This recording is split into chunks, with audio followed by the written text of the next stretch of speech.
I have a follow-up question to that. Yeah. On the relationship retreat we just had, you said that relationship is not to fulfill us or make us happy. So what is it for? So in the context that I was speaking of is that people get into relationships or have relationships or hold relationships in order to fulfill a desire of happiness. But the relationship itself, that's not its purpose, and it fails at that because the other person's job is not to make us happy, and the union itself is not to make us happy. So really then, when you ask this question, so what is relationship for? So grace reveals what relationship is for. Deepening of intimacy, deepening of this discovery of self. We get to see clearly in relationship where we hold ourselves a certain way, where we hold back, where we push against, where we move. Relationship almost is like this divine mirror where we get to see ourselves and what's going on. And so the more we open here again, this divine marriage, and give our attention here, the more the intimacy and the union can flourish. Or the relationship drops away.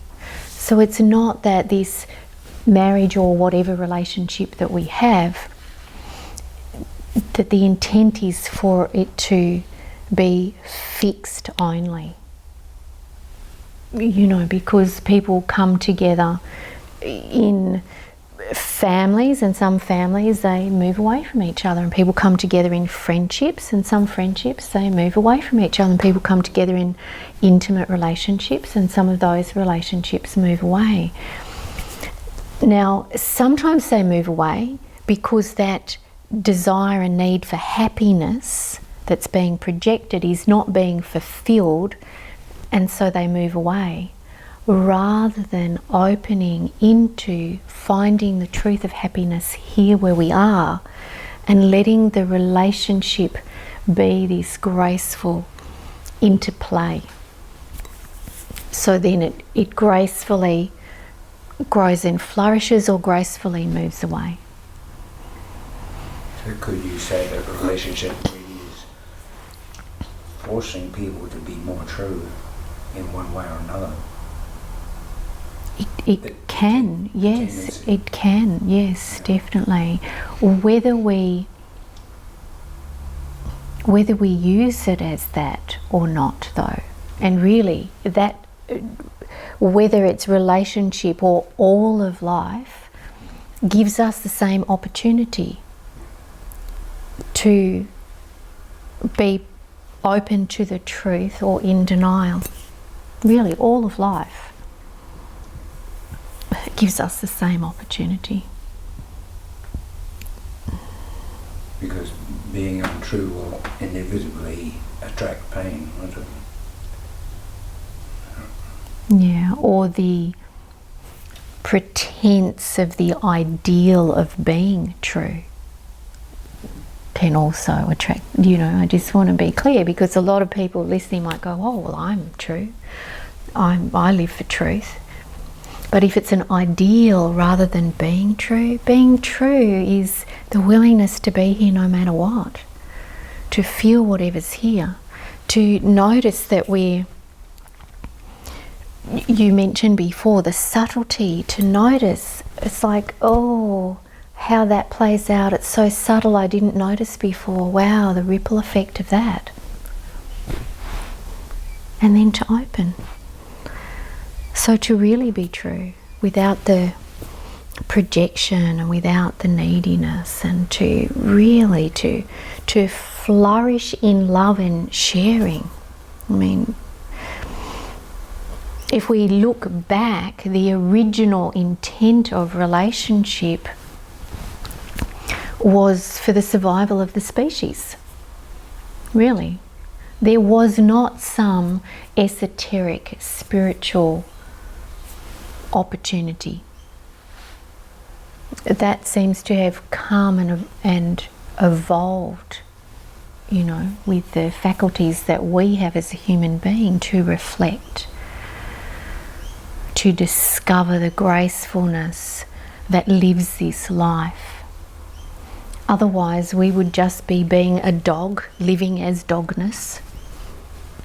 We're not thinking, oh, I'm a dog. We're just living as dogness. So, you know, the original intent of relationship, a relationship in community, was the survival of the group. Relationship one-to-one, and one-to-one, and one-to-one, and one-to-one was to continue the species through procreation. And that's why I started off with marriage has all these different ideas and different flavours. As we know, in some cultures there are many wives. Maybe in some cultures there were many husbands.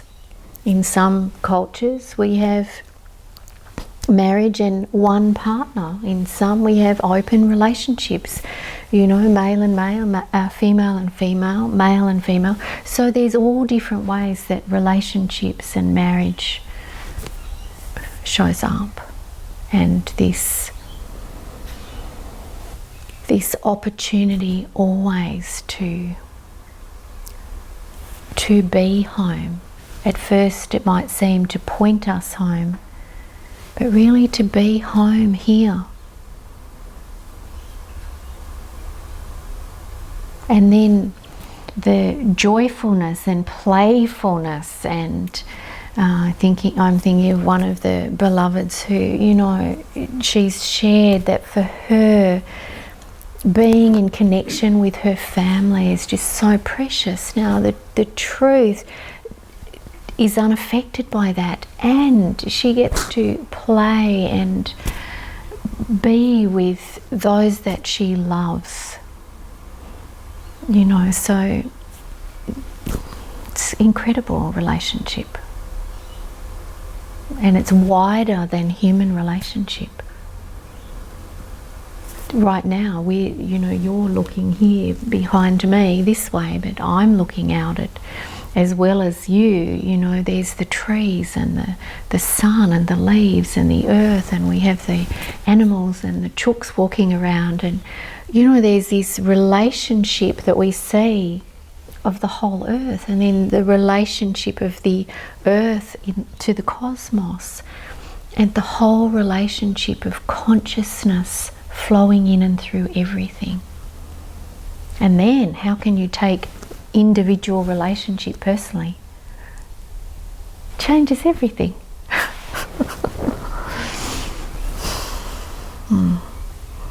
So did that answer the question?